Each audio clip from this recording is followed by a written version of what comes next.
Coming off the heels of a tremendously talked about and discussed WrestleMania Part 1 last night, WrestleMania Part 2 is upon us tonight. And this is the first of 3 huge broadcasts from the Pro Wrestling Report, emanating live from Milwaukee, Wisconsin. We will discuss more about last night's epic Boneyard match. In fact, we're going to compare it to matches of its kind in the past, including the Backlot Brawl from WrestleMania 12, the Boiler Room Brawl from SummerSlam 96, and Ultimate Deletion, I believe it was called, from Matt Hardy. Yes, Ultimate. We'll look at how Boneyard compared to those entities and how it didn't as well. And we'll go back to WrestleMania 13 and take a look at the match between Bret Hart and Stone Cold Steve Austin, which would end up being the birth of really the incarnation of Stone Cold that would become one of the biggest stars in professional wrestling. We are joined live from Minneapolis by Drew Baydala, and we have you with us as well with your live comments on YouTube, Twitch, Twitter, and Facebook. This is the Pro Wrestling Report PrimeTime Live Special Edition. It's the WrestleMania Pre-Show, Part 3.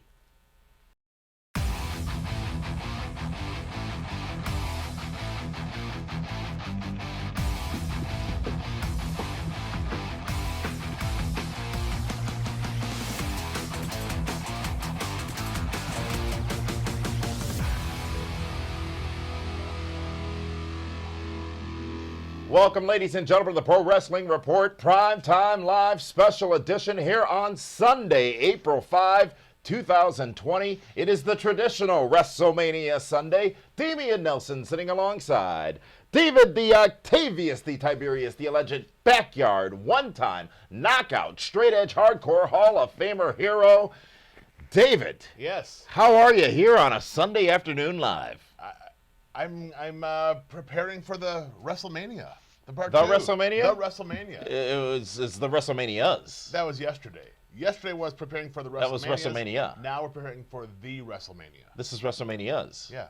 Part 2 of 2. Part 2. To be continued. It's like an 80s sitcom. Could have ended it last Silver night. Spoons? Was that your favorite one? No. Small Wonder was my favorite 80s sitcom. Shocking. What do you have against Small Wonder? Perfect Strangers, Alf. Belky was. Who doesn't love Alf? Alien Life Yo, Form. Willie.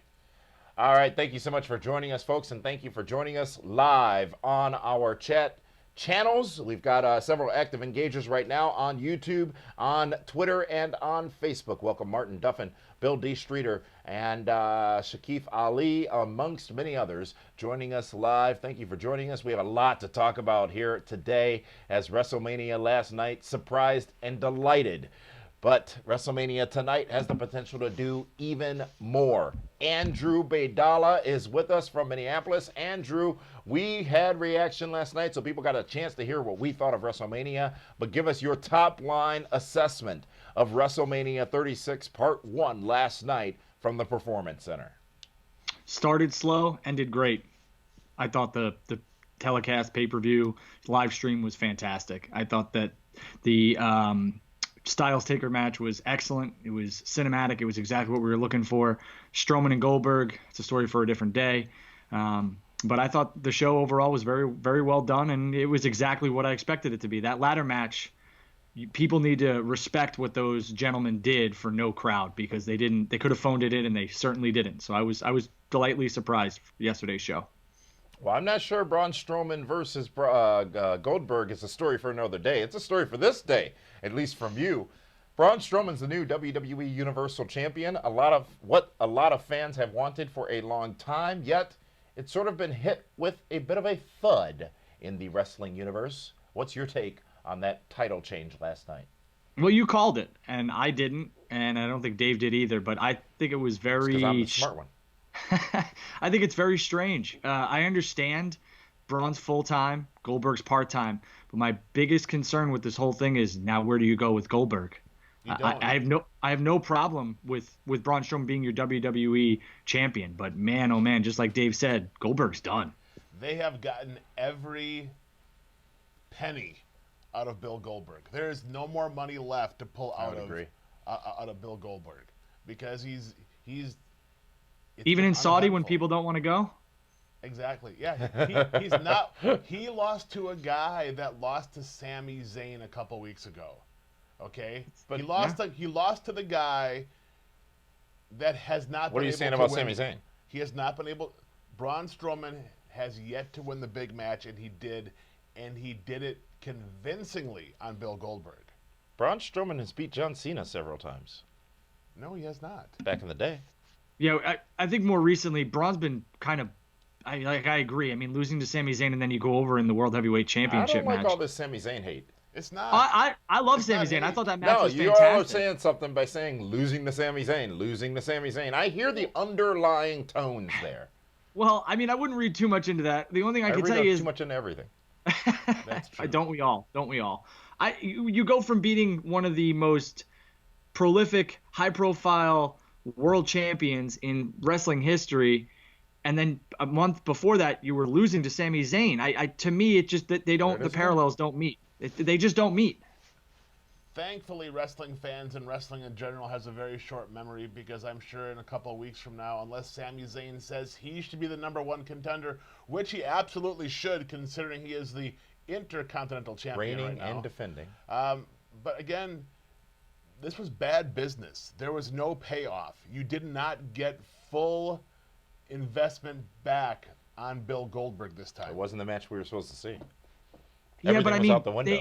But the they whole easily could have had it where Goldberg retains in Why? a hard-fought match. Why? Because the payoff was Roman Reigns. Why are you trying to retain Goldberg? Why do you want Goldberg to stick around as champion? He can just stick around for Mania, make a couple TV appearances, On cut what some TV? promos. Via satellite. I would agree. I was on a call yesterday during that match and with another journalist, and I said to him, "Why don't you just have Goldberg retain? We'll see him in 3 months and let him do the job to Roman at SummerSlam." I just didn't understand this, and now everybody wanted to see Goldberg versus Roman Reigns, and now we're not going to get that? Well, not everybody. Come on now. Well, I mean, I feel bad for Goldberg. I know he probably doesn't watch this, but man, to me, it's just like, why do you come back to your opponent gets moved? He wants the dream match against Roman Reigns, and now it's Braun Strowman, and now he's done. Well, he comes back because it's a hell of a payday, first of all. First and foremost, it's a hell of a payday. Right. And it's I get it. merchandising. You know, it lives on forever on the network and the video games. But you know what? Like always, the WWE, the machine, keeps going. It waits for no talent. If you look at over the years, every top guy has been replaced, and you almost forget about him. Yep. Yeah.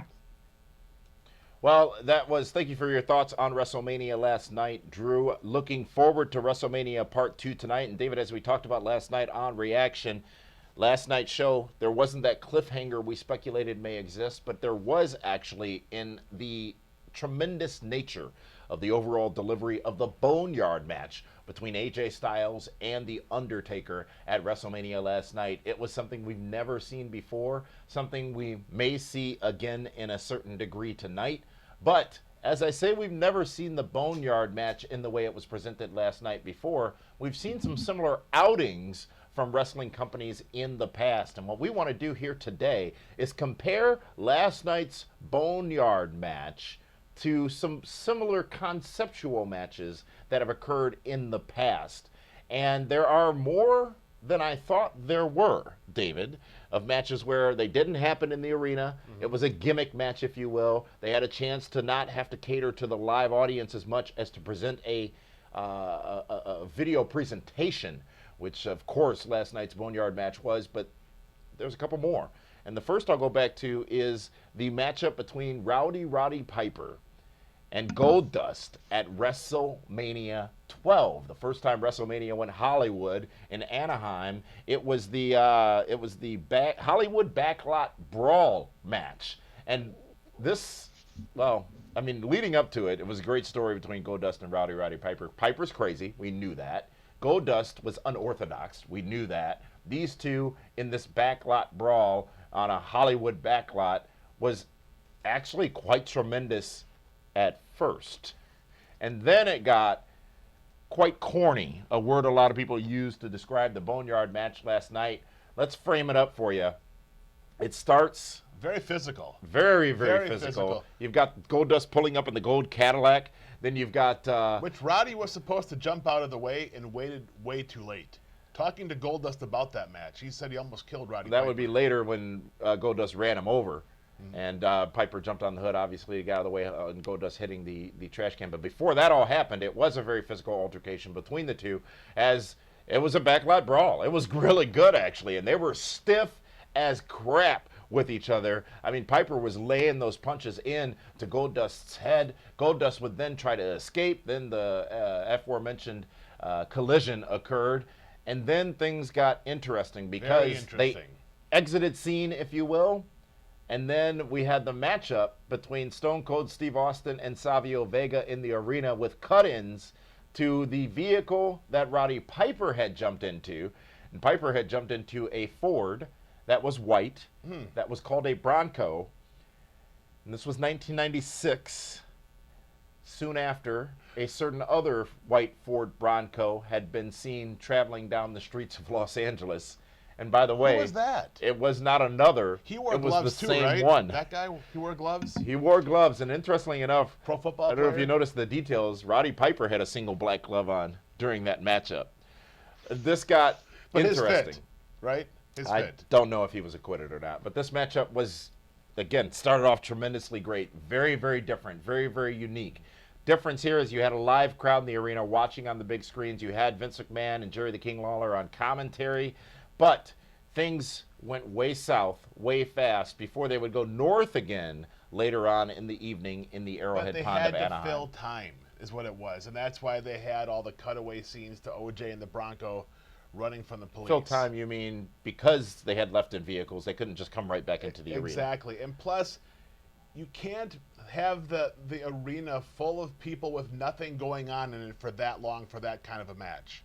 That's why they had the other matches in between to keep the fans engaged as to what's going on. Otherwise, everyone's going to get very restless, and they're all going to start chanting boring, and they might go to the concession stand and whatnot. But Goldust and Piper, back then, it was fantastic because, again, you had never seen anything quite like it. It was violent yet campy, and then pervy, and so many other things involved in it, which is exactly the opposite as to what we saw last night with the Boneyard Match. It was, Drew, the starts of WrestleMania 12 and the matchup between Roddy Piper and Goldust. Again, started off really, really high, went really low, and then ended somewhere in between.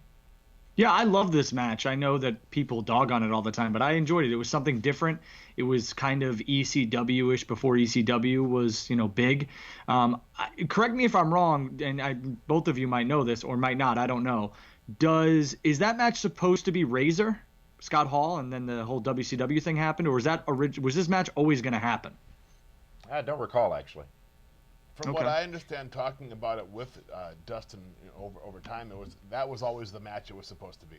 We do know that would be Kevin Nash's last WrestleMania match before leaving, him versus The Undertaker, actually, at WrestleMania 12. So the timing is all around the same time frame. But regardless, just a great start, but then it just got stupid.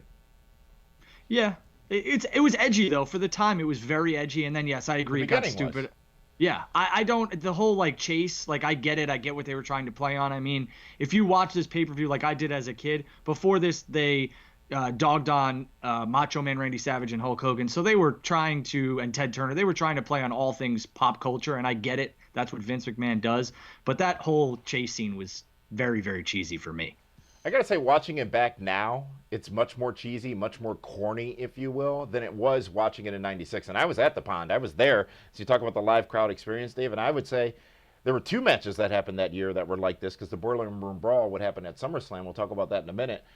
We didn't get restless because it was actually very short. The initial thing they did may not have been more than 10 minutes. But then the cut-ins happened, and we're like, oh, we see what they're doing. We didn't have the benefit of the commentary, but we see what they're doing here. I can't tell you how envious I am of you that you were there. That was my first WrestleMania. Okay. It was the Ultimate Warrior's return that got me in the building, actually, because that had been hyped up, and I said, you know what? going to California, going to WrestleMania. Because you wanted to see the Ultimate Warrior. It was the return of the Ultimate Warrior. was. Absolutely. At that time, it was a huge deal. And the debut of Sable, and the debut of the Wild Man Mark Miro. Mm-hmm. I was 12, and that was the first pay-per-view my dad allowed me to order. Right next to, that was it. Huh. Well, it was corny. It got corny, but it got better because ultimately they would end up back in the arena. No, not back, but in the arena for the first time. Piper and Goldust, and they finished off the match in the ring, and it remained just as physical as it started. They were very, very, very snug, and you could tell they looked battered and bruised. Because Piper, he's old school. He wants to make it look like it's an actual fight, and Dustin Rhodes, Goldust, he was born into the business. Just apologize after, and that's exactly what they did. They were physical, beat each other, kicked each other, choked, you name it, they did it. And they definitely got their point across that it was a backlot brawl.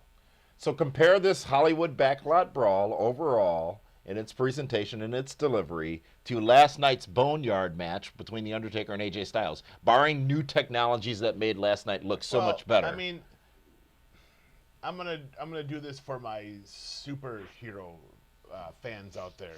Both of them? It's like watching the Batman TV show back in the 60s and 70s with Adam West. Bang, pow, bam, yes. zoom. That was Goldust and Piper. Yes. Okay. Last night's Boneyard was like The Dark Knight Returns. Yeah. Rising? Or yeah, that one too. Any one of the Dark Knight trilogies. That's what it's night and day difference. Yeah. But conceptually, comparing the two, what would you say? Obviously, it's clear which one was better. So we don't need to say the Boneyard match was better, but because it was. But this was different, and different in a good way. And for the time, it was what it needed to be, I think. Yeah. They had to take the comedy route because they were, as you said, Andrew, sort of spoofing Hollywood, and WrestleMania was Hollywood that year for the first time. So it all made sense contextually.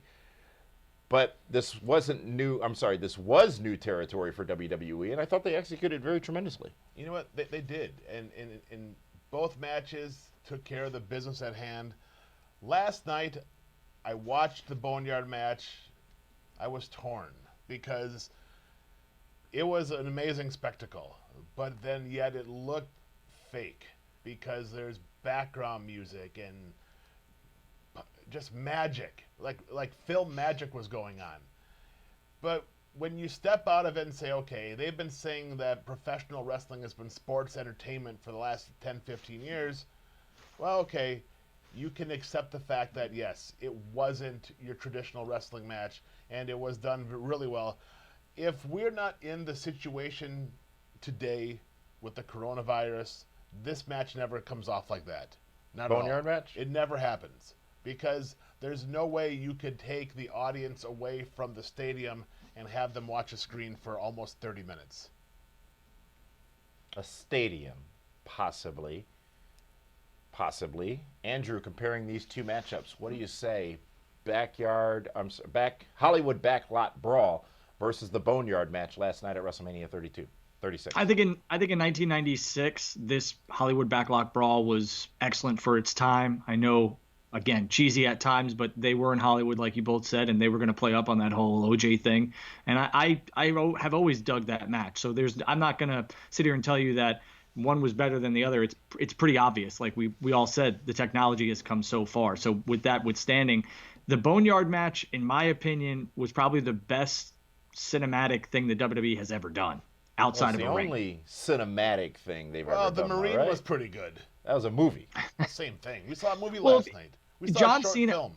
Yeah, I think John Cena and JBL had like a parking lot brawl at the Great American Bash in like 2008 or 9 at the Nassau Coliseum. You're right. And that was not done in the ring. He pinned him on top of a car, I believe. So this is the best I've seen outside of a ring. I know it looked hokey and the F word's thrown around a lot with this match, but the other 4-letter F word.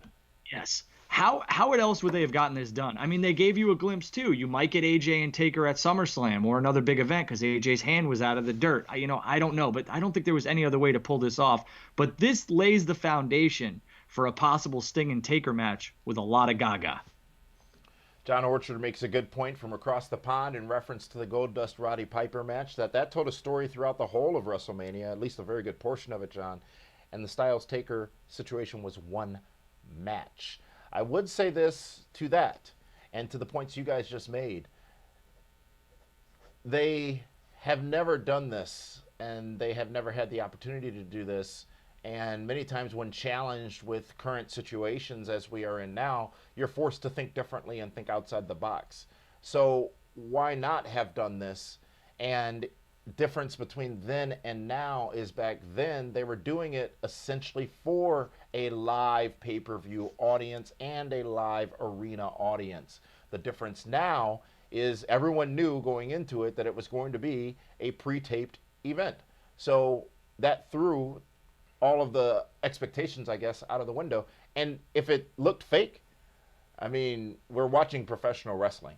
So if we're not to suspend disbelief during the Boneyard match, as much as we suspend disbelief when people don't get, well, seriously injured or hurt in these wrestling matches, when they do things that would seriously injure or hurt each other in real life, I don't see the difference there. I don't see how they can be given a pass for, not given a pass. I don't see how they can be criticized, I guess you could say, for what they did with the Boneyard match, because there were no expectations. Remember what we said last night on Reaction. They never told us what it was going to be. They never said what a Boneyard match is. Well, so it could have been anything. And now there's huge expectations for the Fireflies Funhouse match tonight. Absolutely. Because that has to be on par, if not better, than what we just saw. Does that close the show? Absolutely. No. Brock Lesnar. Well, it depends. We'll know the outcome of Lesnar-McIntyre by where that match is slotted. See, I think that might kick off the show. Oh, God, I would hope not. Started pretty slow last night. Even though we had a women's tag team title change, that was a good match, there was no pop. Normally when WrestleMania starts, there's a pop, right? As you talked about, all the national anthem, which they did a great job with, or the America the Beautiful, they did a great job with last night. The video package, which I still don't understand fully from last night. Me either. The pop, the circumstance, all the, this is WrestleMania. What video package didn't you understand? The opening the WrestleMania Pirates? with the Pirates and the guy talking and all that. Well, that was just funny. I mean, that set the tone that, hey, you're going. I'll watch it again. That's like the opening credits for what we saw, and then the Boneyard match was the finale. Yeah, but this is WrestleMania. They should have done the nostalgia trip. I wanted to see all the old arenas. They did it with the national anthem.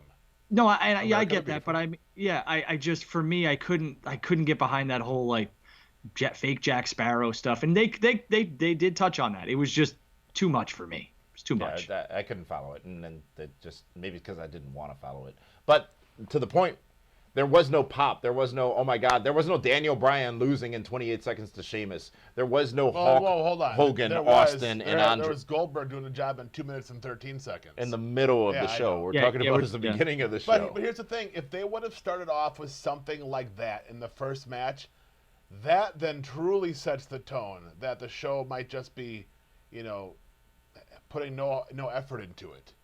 How so? If you have the opening match in that different dynamic, and it's a quick, under 1 minute finish. Oof. Why is it different than when they've done it in the past? Because there's no crowd reaction for the oh my God, what just happened. Okay. There was no crowd reaction last night, and there was a lot of oh my Gods, what just happened. But you're trying to keep people invested, and those first two matches, unfortunately for me, I was like, no offense to those performers, but I was like, man, I hope they give us something in this third match because a lot of people are going to turn this off. Well, the first match was the girls. What was the second match? Second match was, don't remember. Well, see, there you have it. Didn't make a difference. I think it was Elias and Corbin. Yeah, they kicked off the first match with the tag team titles with Bliss and Nikki Cross, and then I believe the second match was, Elias and no. That doesn't matter. Don't make a damn bit of difference. Right, because I don't remember it. So more importantly, how do you now reboot AJ Styles after he gets buried alive? Do you keep him off TV for a couple of weeks? But he lost to The Undertaker. There's no reboot. It's expected. He got buried. He's under the ground. How many times did Mick Foley get buried under the ground? But he didn't come back the next week right away. Elias got thrown off a balcony and came back the next week. I think it's okay. But I think the balcony was only like 6 feet. How deep is a grave? Well, that's different. When you fall off a balcony, nobody dumps 6 feet of dirt on top of you. Well, he only needed shoulder tape, so I assume that a elbow brace will be all that AJ Styles will need from this. Okay, fine. Be wise about it. We'll see. So another match we want to compare to is an interesting matchup that happened in that same year. It was The Undertaker involved as well. It was actually the Boiler Room Brawl between The Undertaker and Mankind at SummerSlam 1996 in Cleveland, Ohio. I was in attendance for that show as well. Man, you were busy that year, And weren't this you? one, in 96, I went to every pay-per-view but the Royal Rumble. We got to talk. But it was so, yes, there was a degree of what is this going to be? They had told us what it was going to be. You had two tremendous performers involved. You knew it was going to be good. You knew it was going to be physical. The story was there. The story they would end the match with was tremendous as well. There was a little bit of a disconnect when we were having to watch on the Jumbotron before they were the Jumbotrons of today, the match happening backstage. But they had actually set up monitors around the ring and down the aisleway for those of us who, so we wouldn't, crank our necks watching, looking up top, high up top. But they did what they could to make us be able to be engaged in the match. And the audience there actually did, much like WrestleMania 12, remain engaged because the payoff happened in the ring. They brought it out of the boiler room. They brought it down the aisle. They brought it in the ring. Undertaker, Mankind were just as physical in the ring as they were in the boiler room, which they did some tremendous spots back there. But the payoff was Paul Bearer turning on The Undertaker that night and aligning with Mankind. But this boiler room brawl, different from the backlot brawl earlier in the year, similar in concept. Basically, they checked off the same boxes, except they didn't use any high-speed chases from the Ohio area. More violent. And a lot more violent, for sure. Well, you got Mick Foley involved at this point. We said Roddy Piper's crazy, but Mick Foley is a bit more crazy. How about what Mick said last night, too, about he's put out on Twitter a message to Mr. McMahon, please put me in next year's WrestleMania Boneyard Match. And that now may be a thing. I think it's going again. I don't think they'll do a Boneyard match again, but they're going to do some sort of cinematic match, I think, every year at WrestleMania now. I hope not, because I think that would then water it down. It'll become like Money in the Bank. You know what they're going to do? They're going to pull two legends to go at it, and they can make them look like $1 million. Yeah, but is I don't know. Why legends? Why gotta be legends? I don't know. I can't tell you right now. Maybe you get a Hulk Hogan versus somebody. I don't know. I mean, Hogan can't, from what I've read and been told, that he can't physically go in the ring that much longer or at all. So why not do something with him? There's plenty of options. It's just I'm tired of seeing all these guys go to Saudi when they can go do this at WrestleMania in a now cinematic match that we saw last night. We don't have to wait for a Saudi event to see a nostalgia act. You can do it at WrestleMania. To see if you are at the stadium, do you truly want to sit there and watch a cinematic match on the big screen? What's the difference if I have to watch it at my home from Saudi because I'm not getting on a flight to Saudi Arabia? It's more comfortable at home. But you make that point several times, David. Have you been in a show where one of these matches has been presented? I know that I have. I don't remember which one it was, and I know it was annoying. See, for me, it wasn't, because if you go to live wrestling events even today, a lot of people are doing what? Watching the Titantron for the entire show. Yeah, because they want to see when they're going to be on TV. No, that to a degree, yes, as well. But I would disagree. I feel, and having been there twice, yes, it was mildly irritating, but it didn't detract from the show, because I think you sort of were conditioned with the backlot brawl that they were coming in eventually. Here's the difference. A stadium is going to have between 60 and 100,000 people in it. Same people, just multiplied by 3.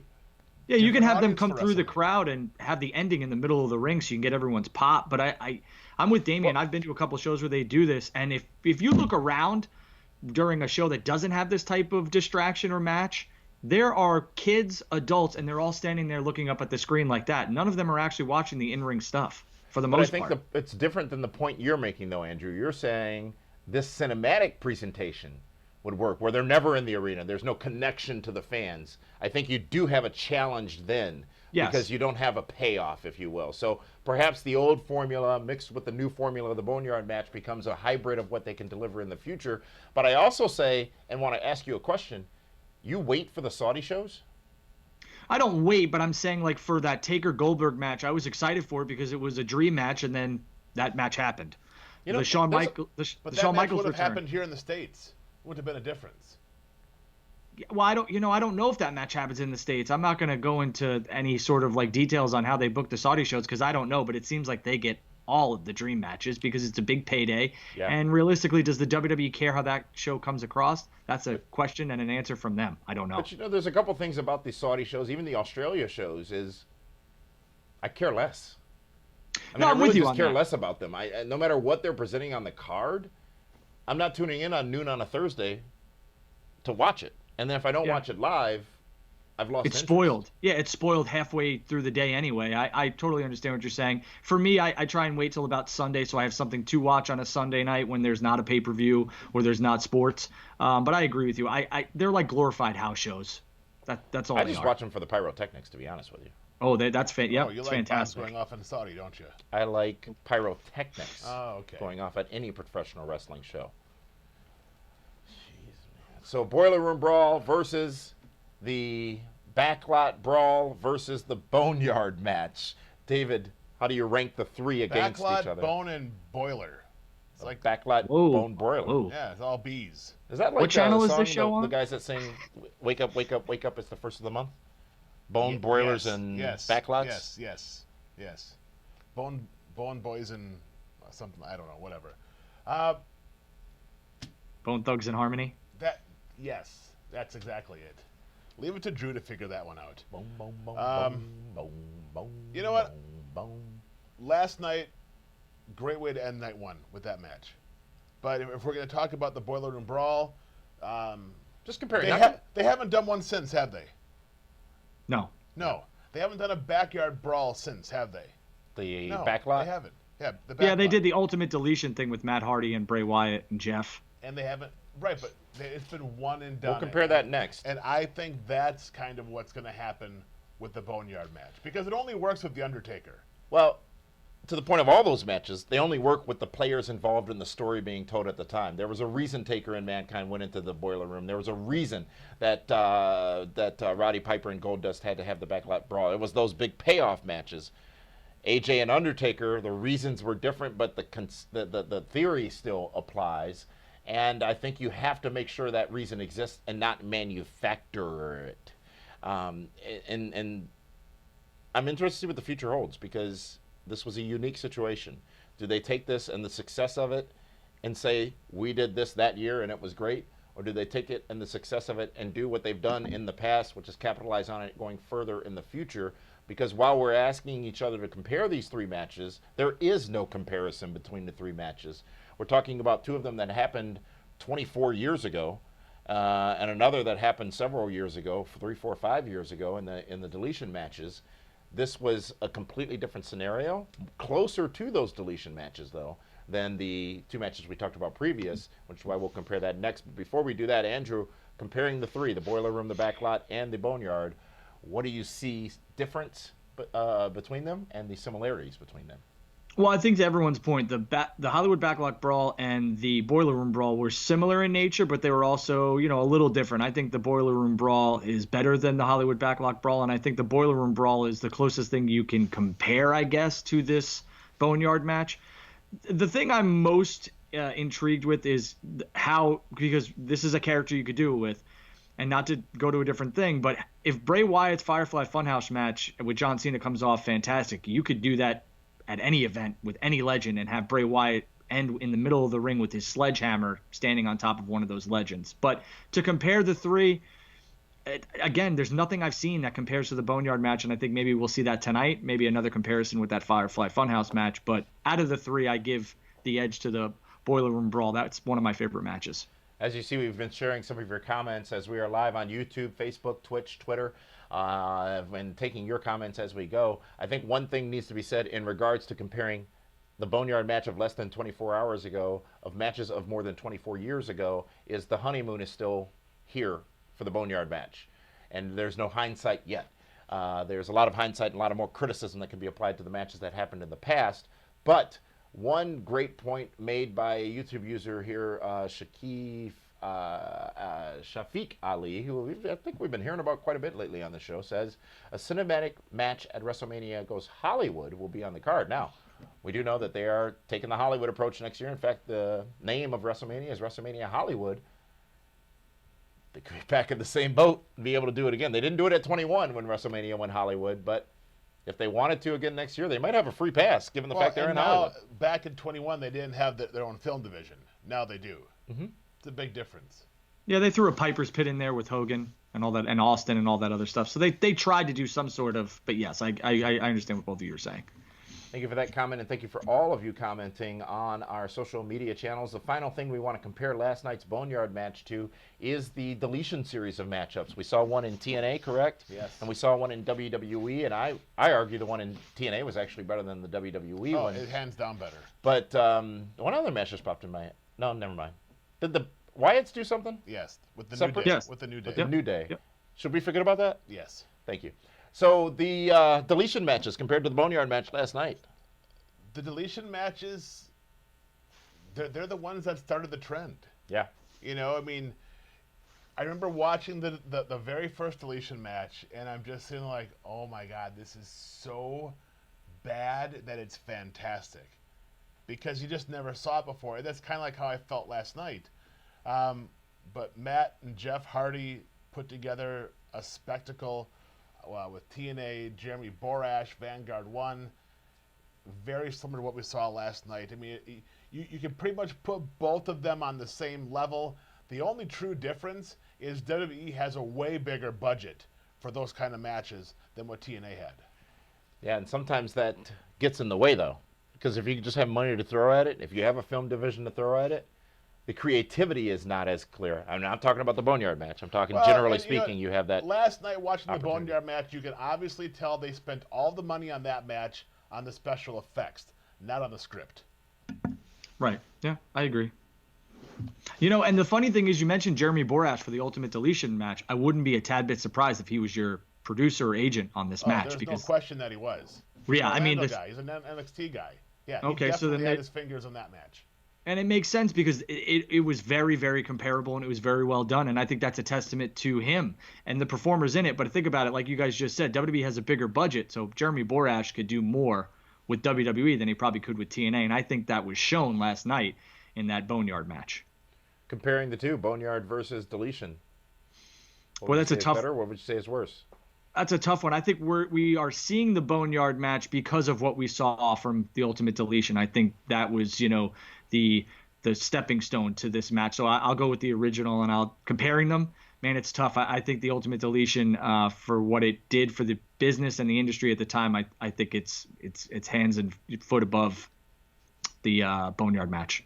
You know what's interesting when you look at the Deletion matches and the Boneyard match is those are the two match types that were done outside the ring that never ended up back in the ring, which again was riskier, I think, for the Deletion matches than it was for the Boneyard match because they didn't have to get back in the ring. The Deletion matches, you had a live audience you were trying to please. You had a television audience you were trying to please as well. And you had to do much more work to explain why you were showing that versus to explain why the Boneyard match was what it was. I don't think last back night. then TNA was live.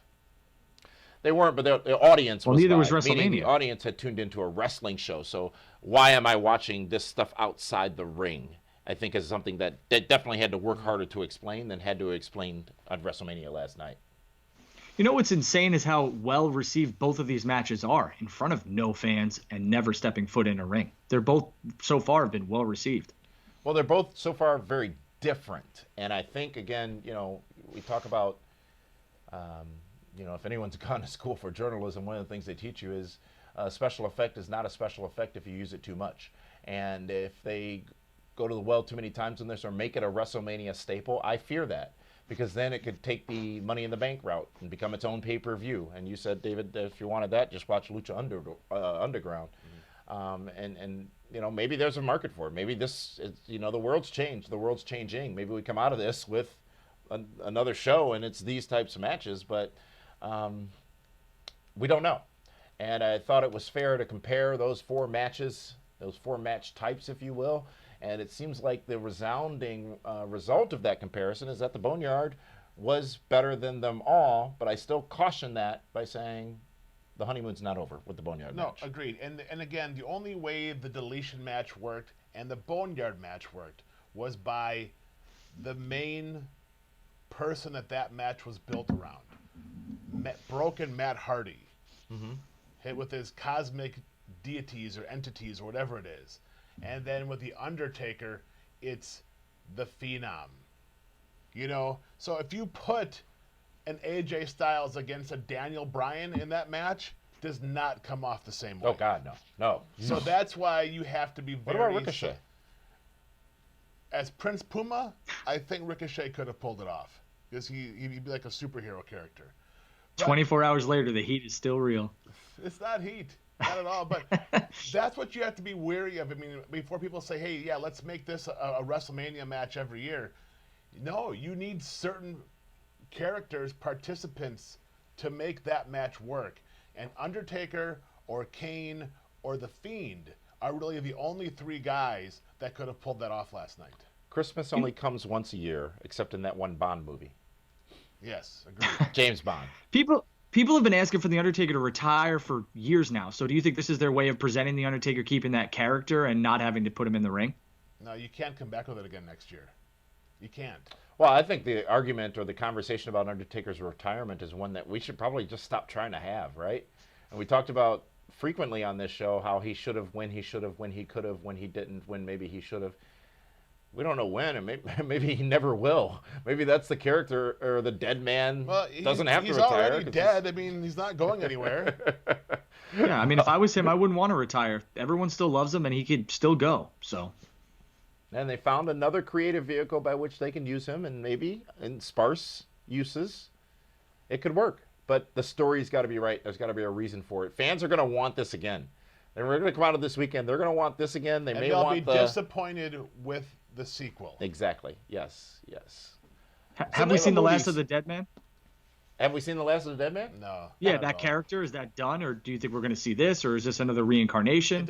Undertaker is Undertaker. Pick whichever one you want, and that's who he's going to be. It doesn't make a difference if he's the Dead Man, the Phenom, or the American Badass. He's always been the same guy. He'll keep rolling. Absolutely. Great match, Boneyard match last night. Great matches, the other matches we talked about. And if you haven't, go back and watch those matches. That's what we did actually before this broadcast, is went back and took a look at that backlot brawl and the boiler room brawl. And they were what they were for what they were, and they needed to happen for what they were. But if you start getting at the point of wanting to do a cinematic match and finding a reason to do a cinematic match, then I think you're going to lose the specialness of those cinematic matches. I agree. If they're going to do another match like that, they should have it at Joe Exotic Zoo. That's where it should really be. How would you book it? That's the most dangerous place on the planet. They have hyenas, tigers, lions, bears? Oh my. I mean, it's just crocodiles, alligators. Yeah. Skunks. Cactus Jack versus John Moxley. Yeah, there you go. Oof. You're talking about live animals. It's a bit different. I know. That's a ratings bonanza right there. So, Damien, you would never want to see any of these ever again? Because I believe you're the only person on this show that has a journalist degree, correct? I did not say that I don't want to see these again. Okay. What I'm saying is, give me a reason to want to see it again. Surprise me with it, not make me expect it. Because if I expect it, then I now know what to expect. And if it doesn't live up to the expectations that I build for it, I'm not going to like it. Expectations are always the very first steps to disappointment. Yeah. Okay. Speaking of disappointment, WrestleMania last night did not disappoint. We now know what will happen tonight. And we talked about this a bit on Reaction last night. But tonight we're going to see a match that John Cena himself has even said will be weird, I guess you could say. It's him versus Bray Wyatt in a Firefly Funhouse match. And there's a lot of carnival equipment available right now. That's fantastic. That's what's going to make it awesome. In the Upside Down or the Bouncy House? I want to see like the mirror maze gimmick and everything, where they get lost in there, and all of a sudden John Cena looks, he's surrounded by fiends, or he's surrounded by rambling rabbits or something like that. I just think that they have a ton of potential, and you got to figure if the Boneyard goes for 30, the Funhouse has to go for at least 30 minutes. And here's the thing, it can be exactly the same, but completely different. Yeah. Meaning conceptually, production-wise, it's probably going to be exactly the same, right? But the visuals and the story that is told is going to be completely different. I'm looking for all the hidden meanings in this match tonight. Okay. Because there's going to be a lot of play on different scenarios and words and innuendo and everything. I think I have expectations. I'll probably be disappointed. But yeah. I think it 100% takes part from a theme park, because aren't they all closed? So they could get clearance to film there and only have those 4 or 5 or 6 people there. It would absolutely be tremendous. Imagine if it's at Universal and they could be like in the Harry Potter theme. That absolutely isn't going to happen. No? Wait a minute. Doesn't Fox own Harry Potter? I don't know. That's a Fox property. There you have it. See?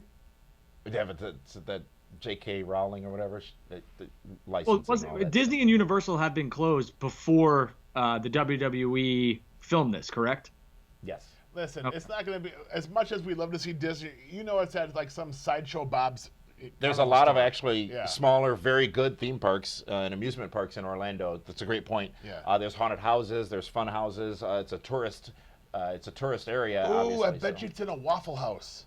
Oh my God! If they incorporate a Waffle House into the Fireflies Funhouse match, well, that's where they get the Fireflies from. What Boneyard? What this Firefly Funhouse will have taken the waffle, if you will. Yeah. You two introduced me to Waffle House. Thank you for that. No problem. Yeah, it's a life-changing experience. What's good here? That's all you got to know. Folks, we are live on all of our social media channels, including YouTube, Twitter, Facebook Live, Twitch, and we're going to be live again on Fight TV later tonight, and we will be reacting to Part 2 of WrestleMania. That'll be at 9 o'clock p.m. Eastern, Central Standard Time, 10 o'clock p.m. Eastern, right after WrestleMania goes off the air on Fight TV, where you can also... It might be 4 hours. It might go till 10 o'clock Central Time tonight. Well, we're not contracted for that. We're live at 9. So we're going to miss the last hour of WrestleMania if it's still You going? sat here all day telling me that I was crazy for thinking WrestleMania would go long yesterday. Now you're telling me that WrestleMania is going to go long tonight? Well, today is WrestleMania Sunday. They could give you 5 or 6 hours if they wanted to. Stop it. No, they're not. That's threatening. It starts at 6 o'clock, right? Or 7 o'clock Central? Starts at 6 o'clock Central. I think they're going to keep their hard 4 hours. I think they'll be done at 4 hours. Why? With the pre-show. It's going to be an hour pre-show with and the 3 pre-show, hours. yeah. So same as last night. Oh, but so why, the pre-show why go starts longer? at 6. Uh-huh. Yes. Oh, yeah, be done. Well, no, pre-show starts at 5. What time are you talking, Central or Eastern? Because we're going to be I'm live at 10 so Eastern, which 6 confused. Central would be 7 Eastern, which is when 5 hour WrestleMania time. starts at 7 Eastern. Pre-show starts at 6 Eastern, 5 o'clock your time. All right. So it's a 4-hour total duration of the event. Last night, you're saying it's going to be longer tonight, including pre-show? No, I just figured if the first match starts at 6, not a pre-show match, I think it will go until 10 o'clock. So you think it will be a 4-hour WrestleMania Yes. without the pre-show? Yes. I hope not. And we're scheduled to go live at 9, so we hope. I think it's going to be a stain on the show. They do have one more match booked for tonight than they did last night, but I think it'll be a stain on the event if they go longer tonight. So keep in mind, too, that they did expand and are dependent more on other carriers this year, which may cause them to have to stick within whatever time constraint it is, whether that's 3 or 4 hours. But there may not be an overrun per se, which I don't think there was last night. I think it ended straight up. It's interesting. 10 o'clock. It's interesting you say that, because if you go look at the time from when WrestleMania Part 1 started to finish, it was literally 2 hours and 59 minutes, right on the nose. And you made a good point too, David. Is they can plan this. I mean, they know that the show's it's a package. Yeah. It's not like they've got matches on a Rolodex and they're saying, let's put this one next, let's move this one around. And they can edit everything down or up if they need to. Yeah, absolutely. One other thing we wanted to do is to remind you of some great opportunities to help for a good cause with our friends at OVW, and also how you can get some great wrestling gear to wear. Absolutely. Go to collarandelbowbrand.com. Use the promo code PWR360. Some fantastic new shirts, amazing new shirts. 20% off sale ends tonight. When WrestleMania is done, it ends. So use the promo code PWR360, get an additional 10% off. So a combined 30% off your entire order. collarandelbowbrand.com. Also, go to ovwrestling.com. The guys at OVW Wrestling are trying to raise $4,000 to buy the PPE masks for the medical professionals and personnel that need them. If they do not get that $4,000 max by April 26th, Al Snow's going to have to shave his head. What? His head, not the head? Yeah, and we, trust me, we the do not want to see Al be bald, okay? You don't like hairless? It would not work on Al, put it that way. So, ovwrestling.com has all your information where you can help raise some money for the PPEs for everyone that needs it right now. You don't I know PPE? this household will be donating for sure, and I will get other people on the horn who are in the medical industry to make sure that we get some donations for collar and elbow and those masks. So Well, do Drew your already best. shaved his head for I did for years support. ago. Yeah, and so did Damien. Me too. You're going to get them on the horn? You guys don't have a telecommunication system in Minnesota? We do the You still Viking use horn. the string? St. Olaf! Yeah, there you go. Isn't that the kid from Frozen? I've never seen Frozen, Saint and why Olaf? have you? I have a niece.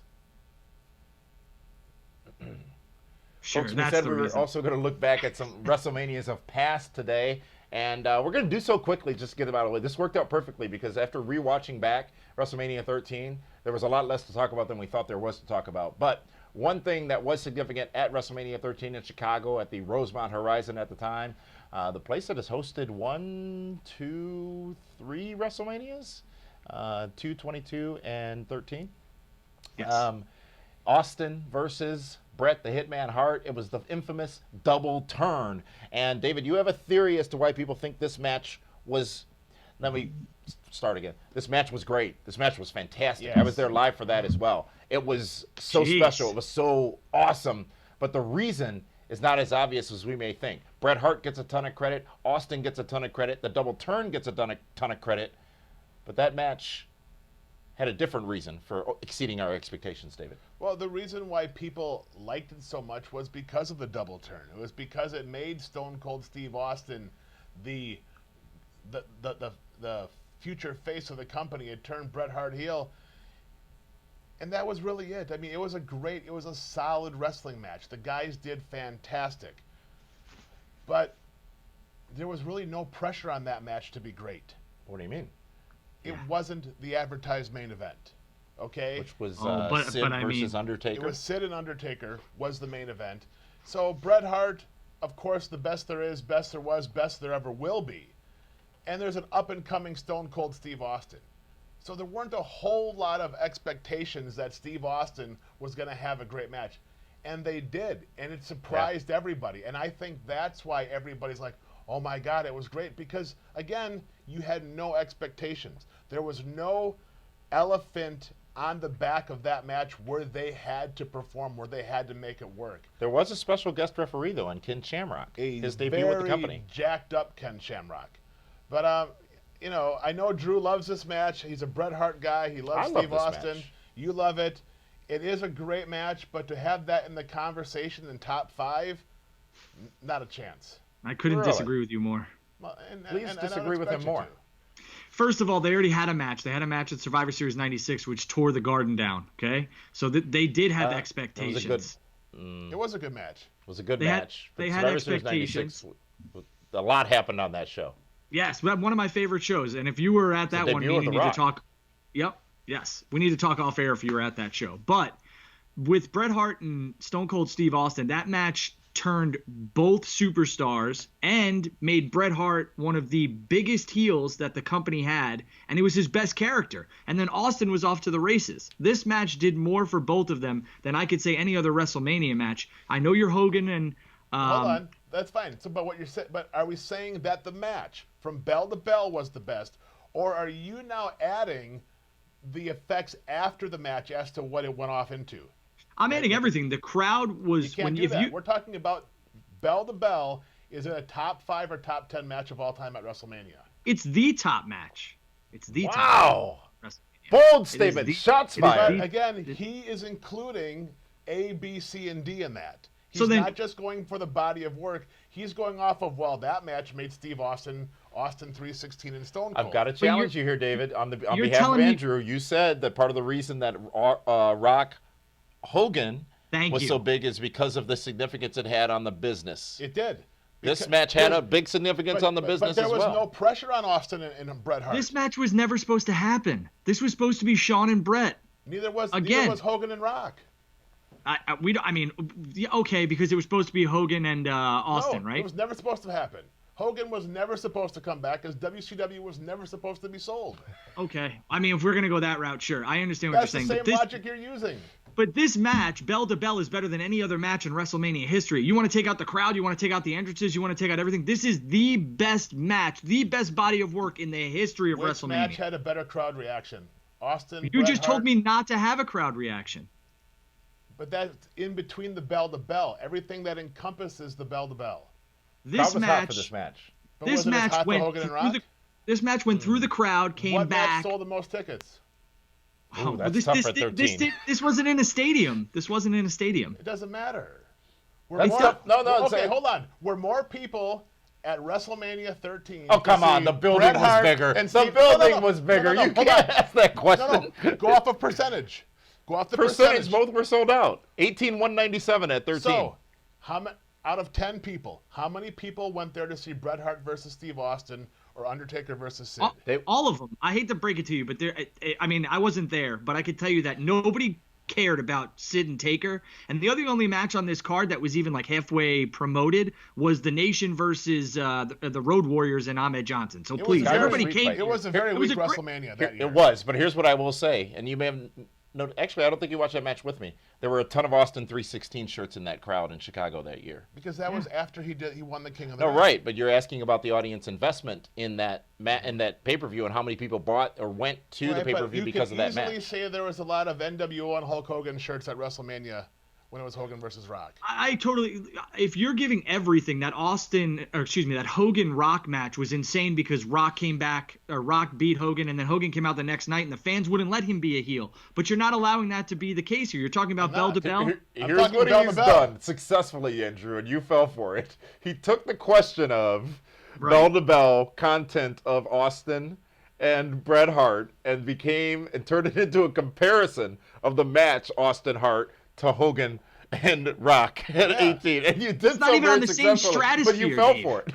It's not even on the same stratosphere. That match, I love those two. They're both icons, but give me a break. It's not even on the same stratosphere as this We're not talking about wrestling, the work. It's about everything that it encompassed. I agree with you. What match were you more emotionally invested in? That's a tough one. Okay, there you go. No. These matches are 10 years apart. Yeah, and the build here was very, very well done. I mean, Bret pushing Vince. Vince was trying to sell Bret as well. These fans don't really, whether to cheer or boo the Hitman. Meanwhile, Bret comes out to a standing ovation with fireworks. I mean, they tried so hard to make Bret a heel, and then they accomplished it at the end. And Bret went on to have one of his best runs in 1997. Very true. That whole hard SummerSlam 97, that got us to Survivor Series 97. But did you watch the match again recently, Drew? Austin Bret, WrestleMania 13. How recent? I watched it 20 minutes before we got on the air. And you still stand behind your opinion? Absolutely. Okay. Bell to bell, you think it was the best match in WrestleMania history? Yes, 100%. Bell if we're to talking bell. Body of work, the second match would be Angle and HBK at WrestleMania 21, and then the third would be Steamboat and Savage. Look, I don't want this to be construed as crapping on that match. It was a tremendous wrestling effort. A story was told, a tremendous story. You just called it an effort. They had to put forth effort, didn't they? A tremendous story was told in that ring. The big double turn. Ken Shamrock as the referee. Jim Ross doing a tremendous job of telling us how big Steve Austin is and how big Steve Austin is going to be. Bret Hart, the double turn. Steve Austin turning, even though he never really turned. He only turned because he never gave up. And the match was stopped. Let's go back to Drew. Bring him back up again. He has the poster gimmicks behind him, right? Not anymore? Yeah. I do. That's the poster, right? Yeah. I don't see Austin or Bret Hart on there. You don't see Sid or Taker either. But on WrestleMania, don't make me go Hogan get the program. Yeah, don't make me go get the program because Austin and Bret are both 100. You know who's not on the program? Who's that? Sid. Yeah, but Sid. Guess who's on WrestleMania X8 by themselves? There were no faces. There was no one on the poster for WrestleMania 12. There was no one on the poster for. The poster's right there for X8. Yes, Yeah. but I'm saying in this era, these are different times. There was no. This was before faces were on the posters. And you know why that And is? Because they weren't as big as Hogan Rock, so they couldn't put them on the poster. You are Hogan flipping Rock this, hadn't man. happened We're yet. not talking. If we're talking about two of the biggest stars colliding, there's nobody bigger than Hogan, Austin, and The Rock. But Now we're you're not talking contradicting about that. yourself. But we're not talking about that. You said bell to bell. Bell Yeah. to bell. This is the best match I have seen at a WrestleMania. Ooh, you just quantified. Oof. You said know I what, have seen. Drew, you it's did not say I Drew, have seen Drew, before. Well, Drew, I've seen WrestleMania It's 1 through okay to be wrong. 36. It's part fine. one. It happens to everybody. I mean, it's my. You know what? Opinions It's are your made. opinion. Yeah, right. My dad tries to do that to me all the time. It's not your opinion's wrong. No, it's an opinion.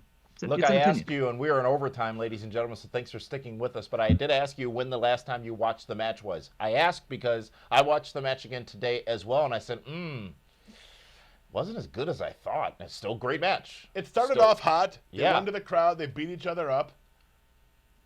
And then I just remember the finish of that match, and that's it. Well, you're going to tell me the both of you weren't invested in that match at all? Like sitting down watching, they Not go nearly as through the much as crowd. Hogan and Rock. I was pleasantly surprised, but I was pleasantly surprised by that match. I was pleasantly surprised being there live, watching the match, saying, wait, it was like we talked about yesterday. So this is going to be another match. Austin's great. He's going to be something. Bret, I wasn't the biggest fan of Bret at the time.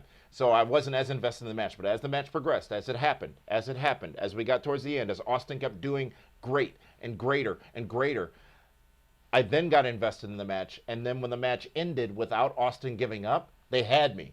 So they did what they needed to do with the match and the story and what was told bell to bell. But looking back at it again, and if you do compare it to the span of 36 years of WrestleMania, I don't know the place it holds still is in hold the on. top 10 So, for bell to bell. When did the match really have you? The match really had me with the sharpshooter on the ring post. Oh, so maybe 12 minutes in? Yeah, that's what Not it's when supposed they're to get both me, isn't it? standing face to face and they're both looking both sides of the ring and everyone comes up. That's when they had me from the get-go. I'll tell you what popped me during this match is when that older gentleman in a leather coat is tapping Bret on the head while they're fighting through the crowd, and Jerry Lawler goes, "Arrest that drunk." So, Well, we want to hear your thoughts, folks, and we're seeing a lot of your thoughts, and everybody's got a different opinion as to what the best match But that in means WrestleMania everyone's not right history is. either. That means nobody's right. Doesn't mean anyone's right. Doesn't mean anyone's wrong. That's why it's great, right? You could have these conversations, and everyone has their different reasons and different things they're looking for in matches and different expectations of matches. And I still say, much like you disagree, David Hero, that people were going to order WrestleMania this year because Roman Reigns was on the show. Because some fans are simply there to see just Roman Reigns. never said that. So you said they were not going to, Yes. and I'm saying they were going to. Much like this. Drew's match at WrestleMania 13 was this match. And your match at WrestleMania 18 was that match. My match at WrestleMania 12 was the Ultimate Warrior match. So it's different for every fan. That's not his favorite match of all time. Not even in the category, but that's why I went. That's what got me into WrestleMania. That was the face on my poster. What if was you your will. match overall? Your favorite one? You've never I haven't said that. Do you even know what do it you is? do you Yeah, I like know the what it Iron is. Man match, Damien, from WrestleMania 12? Because that's I one was of my bored. favorite. To the conversation of earlier of, when you have these matches that are on TV or cinematic matches or whatever it be, do you bore the audience? I was so bored during that 60-minute Iron Man match, and here's why. I Well, you were knew there. it was going to be an hour long. Yeah. So well, and like I said, could go get a snack. I could go to the bathroom. I could do whatever else because I knew I had an hour and nothing would matter until the end of that hour. So why watch? I have so many questions for you that we don't have enough time, and I know we're in overtime, so I'll ask them later on because You're calling me crazy. No, for somebody who was there, it's a different perspective. I got to watch it from the comfort of my own home, so I could totally understand where you're coming from, and You that's put why your I feet said. up on the couch. Even today, if anyone advertises an Iron Man match, even a 30-minute Iron Man match, I'm like, ugh. Remember the one that not Bret Hart, but Shawn Michaels and I don't remember who, was it Cena? Or was it Cena and somebody else overseas in the UK once? Yeah. They had an Iron Man match on Raw. I was live Great for one match. of them. Charlotte Great and match. Sasha. Yep. Yeah, but when I hear Iron Man, I hear you tell me a match is guaranteed to go X amount of time. I'm done. I'm not watching. Because you've now Really? managed my expectations. You've told me that I don't care until the end. Yeah, I've been live for 2 of them, and the crowd crapped all over one of them. So Because they're tuned out. You tune out. It's just, telling me it's a 20-minute time limit tells me anything could happen within that 20 minutes. Telling me it's a 20-minute Iron Man match tells me it doesn't matter to the tally at the end of the match. And it's like a 2 out of 3 falls match in those matches. They're booked differently. Pinfalls don't count as much. They don't matter as much. Now, you can argue scientifically during those matches that they don't matter as much, right? Because if you lose one, you win one. And you still have an opportunity to get the match back. But just for me as a fan, conceptually, I'm not a fan of those types of matches. yeah, the Iron Man match sold me on wanting to be a wrestling fan, and I'm still here to this day. So Was that when your boyhood dream became a reality?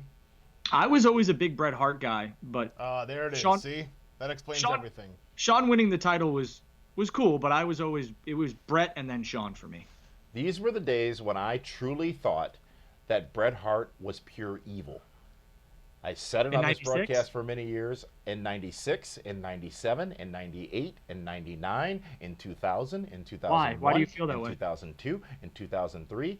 I think it was 2006 in Phoenix, David, at WrestleMania 26. Yes. When I actually, for the first time in my life, spoke to Bret Hart. Actually, second time in my life. I spoke to him at WrestleMania 13. Second time in my life, spoke to him in Phoenix and said, he's all right. It was like the Ambrose realization when I finally met John Moxley, Dean Ambrose, whatever. He's a cool guy. But I hated Bret Hart at this time, so I certainly wasn't interested in looking or watching a Bret Hart match. Why at did you all. hate Bret? He's pure evil. Same moves, every match. He same didn't like 7 his moves. eyes. Same Bret moves Hart every wrestled the match. same match. Ow, my leg, I'm injured. He played every match. It was the same. Watch him back. You'll see. I'm ready to rip this earpiece out of my head. Well, don't do that. Sorry, I can't. It's my opinion. If you I go know, back you- and look at yeah. Bret Hart's matches in the 90s, after the Hart Foundation, after he was champion the first time, Ric Flair has said the same thing. his matches were all the exact same match. Well, I'm not gonna debate Ric Flair, and I'm not gonna debate Damien's opinion because that's what they No, are. no, Flair. please, that's why you're here. Debate my opinion. You'll be I wrong, just- but debate my opinion. Bret my is the line. best technical wrestler that has ever stepped foot in a WWE or But F. that's written on Wikipedia, and people believe that, and they blindly follow that because No, that's I what mean, they're told. He I is have a great technical wrestler. There's no doubt about it. But My Apple it Watch was is the telling me to same breathe. That's how match. hot I am. Same match over and over and over, and maybe that's why we like the match at WrestleMania 13 so much. Because I agree with you, I like that match. It was a different match than Bret normally wrestled every week. Survivor Series 96, WrestleMania 13, SummerSlam Big 1997. matches. Three Big different matches. matches. Three Big different matches. matches. He changed for the big matches. You're right. He pulled out another move or two. Bret But generally Nolan. speaking, okay, name a match where Bret Hart didn't play possum and say his arm or leg or something was hurt, and then use that to pull the opponent in.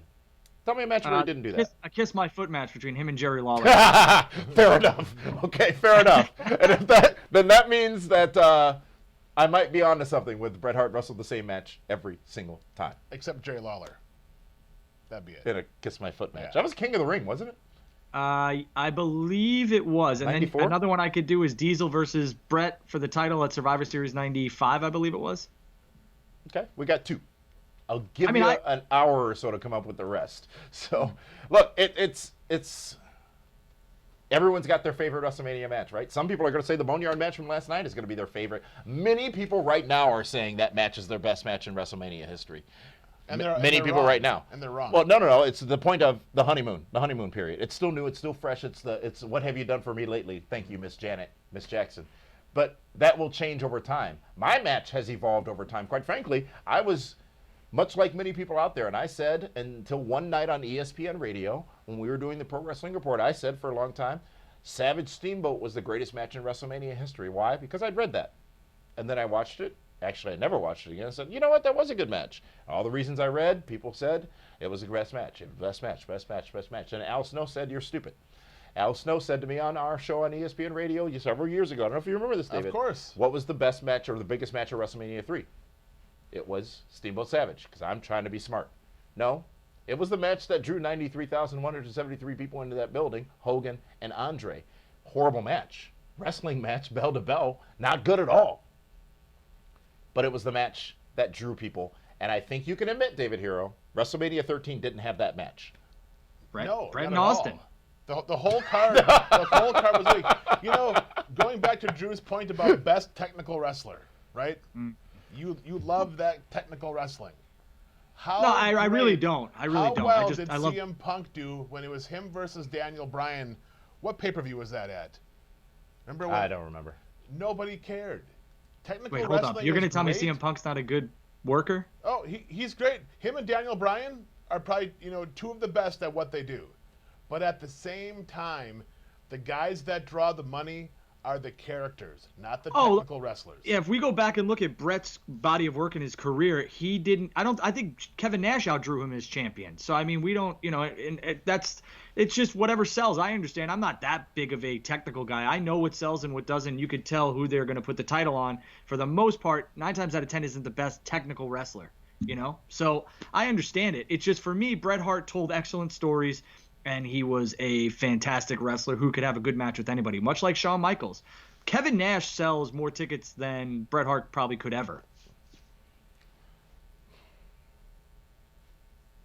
What do you think about that? 95 was a bad year for WWE, and that was when Nash was champion. I think Nash would tell you that the company, it wasn't Nash's fault per se, but 95 was the new generation year. That was when they were in a big transition. That's how we got to Austin. That's how we got to Bret as champion. That's when they had the Godwins and Mantar and Doink the Clown and Best and Booger. Yeah. The Goon. But Kevin Nash is synonymous with wrestling history because he drew a ton of money, plain and simple, with the NWO. Over his career, with absolutely he did. Bret Hart drew a ton of money over his career, absolutely. But, Hogan, Cena, Flair, Rock, Austin, it wasn't just them either. No, it was they had good you dance had partners. to have stuff in addition to them that they carried, I guess you could call it, in the company at the time. And if you don't have that base under you, the greatest talent in the world isn't going to be a singular draw And you know for what? any company. If you look at it, you mentioned Hogan, Rock, and Austin. 3 guys that were only a couple degrees away from never making anything. Hogan broke his leg when he first trained. Rock was booed out of the building. No one liked him. That's Blue Chipper right there. And That's Steve Austin was stuck in WCW, fired. If he doesn't somehow wind up in ECW and get that break in WWE, everything changes. I think Bret doesn't get enough credit because as soon as 1997 at Montreal happened and leading up to that, Vince, if it was any other promotion, Vince would have never let Bret go. He knew that WCW wouldn't be able to use a Bret the Hitman Hart. They just didn't know he how. couldn't afford $20 million over 20 years. But what I'm saying is Vince saw the opportunity. Vince had gotten so much out of Bret already, and he knew that if he went to WCW, it wasn't going to move the needle over the long term because they didn't know what to do with Bret the Hitman Hart. Plain and simple. You're right. The 6 months between March and December-ish for Bret Hart in 97 was tremendous. That was a hit to WWE losing that Bret Hart because that was a tremendous Bret Hart. The Canadian, we're better than you with Peyton KFC in the locker room. But here's the thing. That's when Bret Hart was the leader, right? He was one of the top 3 guys in the company. And the heel. And they were it was him and Austin in the ratings. So what does that tell you? But you can't, again, I mean, the wrestling took a huge boom period in, 98 when the NWO and then DX and all that other stuff. So I don't know if... 96, 97. Well, the NWO was 96, right? But DX really didn't get popular until the end of 97, early 98? It was the end of 97. The DX pay-per-view was 97. That was pretty much their launch pad, I think. And I think Vince saw that with Tyson. I stand by this to this day. The only reason why he let Bret go was to get Tyson at WrestleMania 14. Could be, and that was a turning point. That's what took WWE back in the forefront. Granted, it wasn't until a couple months after that they won the ratings against Nitro. That momentum had to build, and it was Tyson that built that momentum. Absolutely, Bret Hart couldn't have done that. Didn't do that. I agree. Hogan and Rock is still the best match of all time. Mm-hmm. In your opinion. What is yours, Damien? What is yours? We've been asking everybody what their opinion is of the best match in and they agree, don't history. they? No, they don't agree. That's why we're having these shows. People had many different opportunities and options. Well, then there's a lot of people that are wrong. Thank you to all of you for tuning in and listening to this spirited discussion about WrestleMania. WrestleMania 36 Part 2 is tonight, live on Fight TV, live on the WWE Network. We're going to be live right after WrestleMania, which hopefully will be at 10 o'clock p.m. Eastern Time, 9 o'clock p.m. Central Time. Don't try to do the math, David, because I know you can't. I'm bad with dates, you're bad with times. That actually is true in real life. It absolutely is, yes. But thank you for your interaction, your comments, a lot of comments on our socials right now during this show. If you haven't already, subscribe to us here on YouTube and also like us on Facebook. A record day for viewership since we've returned in the last 3 weeks. Yesterday, of course, with our wide coverage of WrestleMania, full 360-degree coverage of WrestleMania. It doesn't stop with WrestleMania. In fact, we'll share with you over the course of the next coming weeks what the future of PWR 360 is, and that's going to be contingent on the future of wrestling overall. But as we analyze that and establish what that's going to be, we'll be sharing with you as well. So thank you, Andrew, for your opinion, and just so everyone is sent home confused, your best match of all time at WrestleMania occurred on March 13, 1997 at WrestleMania 13 in Chicago at the Allstate Arena, and it was Bret Hart versus Stone Cold Steve Austin. Yes. Well, there you have it, folks. It has been said again. Thank you, Andrew, for joining us. Follow him on Twitter at TicketDrew. Follow us on Twitter as well. That is at David Hero. I am at Damian Nelson, and at PWR360 to follow the brand and stay in tune with what's going on in the world of professional wrestling. We continue to commit to be spoiler-free all weekend long for WrestleMania, which will help us all enjoy tonight's Part 2 of WrestleMania that much better. Folks, we'll be back with you again in just under 2 hours' time with another live edition, a special edition of Primetime, 4 p.m. Eastern Standard Time. Until then, for Andrew, for the entire PWR broadcast team, and for that one, this is Damian Nelson saying thank you so much for joining us. We'll see you again in just under 2 hours for Part 2 of our Primetime special. Part 4, you're right. Thank you, David, of our Primetime special. We'll see you soon.